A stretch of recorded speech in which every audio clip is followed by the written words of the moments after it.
Voltamos com Cidadania em Debate aqui pela FURB TV. E no programa de hoje estamos falando sobre o Dia do Trabalhador e as reformas trabalhistas em andamento no Congresso Nacional. Para falar destes assuntos, o nosso convidado é o professor da pós-graduação em Desenvolvimento Regional aqui da FURB, professor Valmor Schiochetti. Bom, no bloco anterior, o professor Valmor aqui abordou a questão da relação trabalhador-patrão com essas reformas que estão previstas e que já estão, que foram votadas no Congresso. Agora a questão é a seguinte: se faz uma reforma porque a economia brasileira está aí com problemas sérios, que não é só do Brasil. Mas até pouco tempo, e o telespectador deve lembrar, o Brasil não estava com esse índice de desemprego tão alto. Aliás, a gente estava com um dos menores índices da história do Brasil. Como é que funcionava essa relação aí, professor Valmor? Até pouco tempo, e não muito tempo, o Brasil estava com índice de desemprego de dar inveja à Europa. Como que agora já não dá mais? Carlos, é um assunto complexo para a gente tratar, mas basicamente a gente tem que dizer que nós vivemos numa sociedade cuja dinâmica de organização da sociedade econômica é o que a gente chama a dinâmica do capital, certo?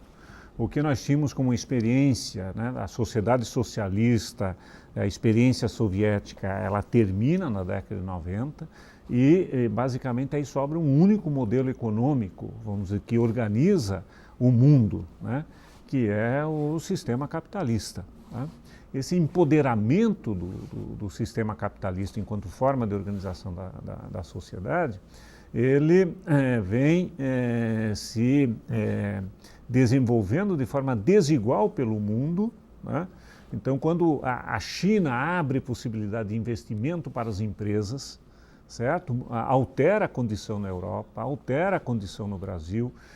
Quando o governo brasileiro, na década de 90, abriu o mercado brasileiro para importação de produtos mais baratos, para enfrentar o problema da inflação, gerou um desemprego enorme aqui e, por outro lado, gerou emprego em outros lugares do mundo, né? Então, essas dinâmicas são muito desiguais do ponto de vista territorial. O que nós estamos percebendo, o que né, os economistas, os analistas, quem observa esses movimentos mais amplos na sociedade e da economia, é de que esta dinâmica da acumulação do capital está em crise desde o final da década de 70, certo? E essa crise vai se expressando de forma diferenciada nos países. Aqui no Brasil nós vivemos, na década de 80, a crise da dívida externa. Nós tivemos de pagar a dívida externa. Na década de 90, nós vivemos a crise do pagamento da estabilidade econômica. Ou seja, nós pagamos pelo real, pela estabilidade econômica. Como é que nós pagamos? Como é que os trabalhadores pagaram pela estabilidade econômica? Com o desemprego. E o arroxo, né? Certo? Com o desemprego. Né? Com mais de 20% de desemprego. Por que o desemprego? Porque os produtos vinham de fora comprados de maneira barata. E o parque industrial brasileiro ele foi, vamos dizer, destruído, né? Sucateado na década de 90. Né? Depois nós tivemos um período, né, que é justamente o período de retomada do processo de desenvolvimento do Brasil, em que o governo utilizou as estruturas do Estado, não privatizadas, e estruturas fortes, importantes, né? Os bancos públicos, os bancos de desenvolvimento, o BNDES, a Petrobras, né? A Petrobras é a responsável, a empresa brasileira é responsável por praticamente 25% do investimento no nosso país. Né? E com este poder público, essa estrutura pública, financiou um processo de desenvolvimento do Brasil, né, fortemente, com grandes obras de infraestrutura, né, a Petrobras, depois a descoberta do pré-sal e assim por diante, e com programas, né, na área de habitação, né, em que, de fato, nós chegamos a uma condição de o que os economistas chamaram de pleno emprego. Né? Em 2013, 2014, nós tivemos isso. Só que nós estávamos num processo de desenvolvimento num contexto de profunda crise internacional do capital. Né? E essas pressões vêm sobre a economia nacional, né? E este modelo, né, de forte parceria entre o poder público, a estrutura pública e os capitais nacionais passaram a sofrer, né, uma forte pressão, né, porque os capitais internacionais, os investidores estrangeiros, eles precisam da economia brasileira como um espaço de realização dos seus interesses. E aí, o que eu visualizo é que nós estamos, neste momento, num forte conflito desses interesses internacionais, globais, interesses nacionais, né, do ponto de vista de disputa das oportunidades de investimento, né? E isto fez com que a economia brasileira entrasse em colapso, né, em função desses conflitos. E entrou em colapso rapidinho, né? Porque até há pouco tempo a quinta economia do mundo, com o índice de desemprego lá embaixo e, de repente, o caos.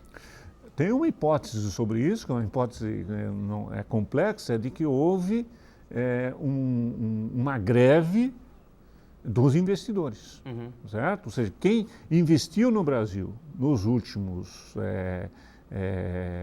15 anos, né, foram investimentos feitos pelo poder público, pelos bancos públicos, pelas empresas públicas. Portanto, foram recursos públicos que criaram esta situação. Claro que em parceria com o poder privado, ou seja, uma forte aliança com o poder privado, mas o poder privado só se movimentou na medida em que ele recebeu benesses do poder público. E depois se retirou. Né? Bom, quando você tem uma pressão internacional, de capitais internacionais, desses fundos de investimento, certo? Então a economia brasileira ela também passa por constrangimentos nessa disputa internacional, né, e que está colocada. E aí nós não promovemos no Brasil as reformas estruturais, que garantisse que pudesse solidez, né? garantir maior autonomia do nosso processo de desenvolvimento. Mas esse é um outro debate. Né?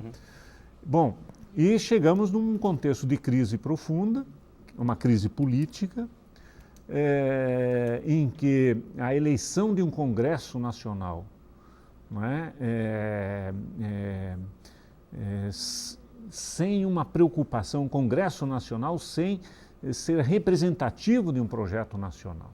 Um Congresso Nacional no qual os trabalhadores, por exemplo, eles estão subrepresentados no Congresso Nacional, em que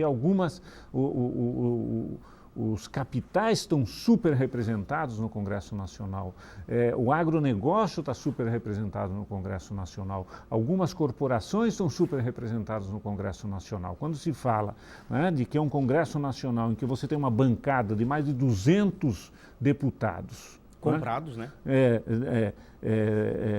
Chamados, né, do boi, da Bíblia e da bala, são corporações importantes que, vamos dizer, colocam suas demandas corporativas específicas e negociam isso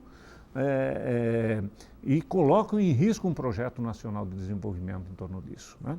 Então, passamos nessa situação de crise, há uma criação de um fenômeno midiático, embora tenha base, é importante fazer um enfrentamento, mas em torno da corrupção, em torno de um conjunto de denúncias, e neste contexto, né, a população fica vidrada, fica centrada nesse debate, né? Criou-se um fla-flu aí, né? Cria uma centralidade desse tema e estes interesses empresariais dos investidores aproveitam essa oportunidade, certo? E tem no Congresso Nacional, né, uma oportunidade de promover reformas que estão retirando da população brasileira direitos pactuados, né, direitos conquistados na Constituição de 88. Nós estamos passando por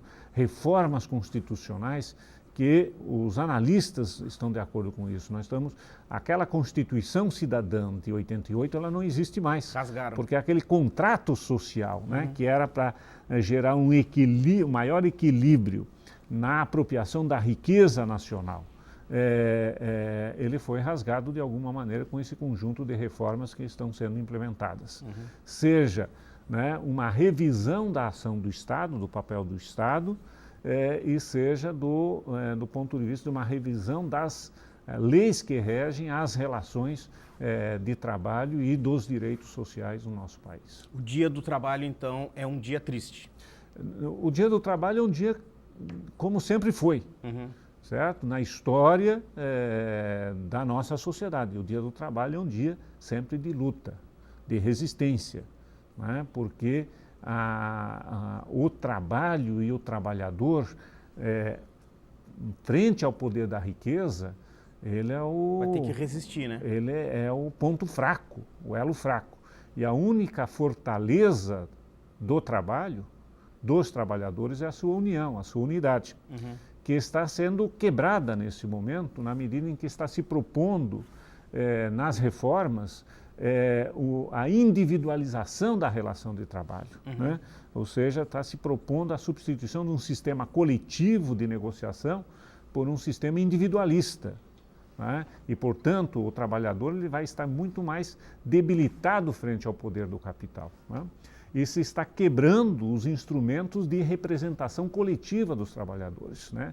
E está se retirando dos sindicatos o poder de negociação. Não só apenas estamos substituindo a ideia, né, do negociado sobre o legislado, né, dando maior poder né, ao que é negociado frente ao que está assegurado, né, pela legislação, mas este negociado não é um negociado coletivo, né, pelas representações dos trabalhadores, é um negociado individual, né, em que você tem o patrão que representa o quê? Um fundo de investimento canadense, certo? Este é o poder. Só que o trabalhador não sabe que quem está por trás do seu negociador na sua frente é um fundo de investimento canadense.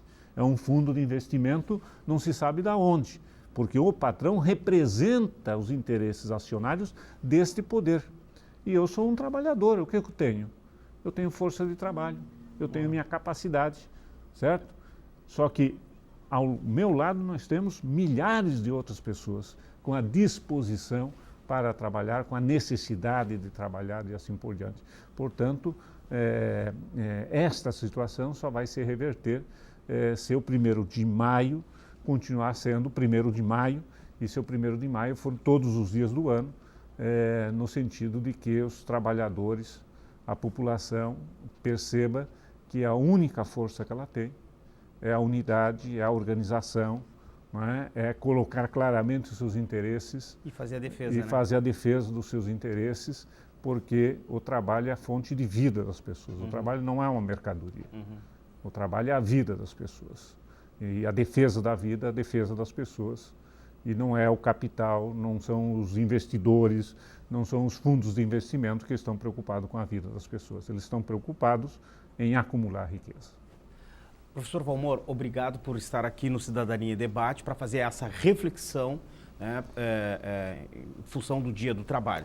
Eu agradeço sua presença. Estamos à disposição e estamos vivendo um momento importante de reflexão sobre a realidade que estamos vivendo e sobre o futuro que precisamos e queremos construir. Beleza. Chegamos ao final de mais Cidadania em Debate, um programa do Sindicato dos Servidores Públicos do Ensino Superior de Blumenau, e eu quero agradecer mais uma vez a presença do professor Valmor Schiochetti, que falou sobre o Dia do Trabalho, ou do Trabalhador, e as reformas trabalhistas. Também quero agradecer a você que esteve ligado no nosso programa, e a gente volta a se encontrar para um novo assunto na próxima segunda-feira aqui pela FURB TV. Tenham todos uma boa noite e uma boa semana. Tchau.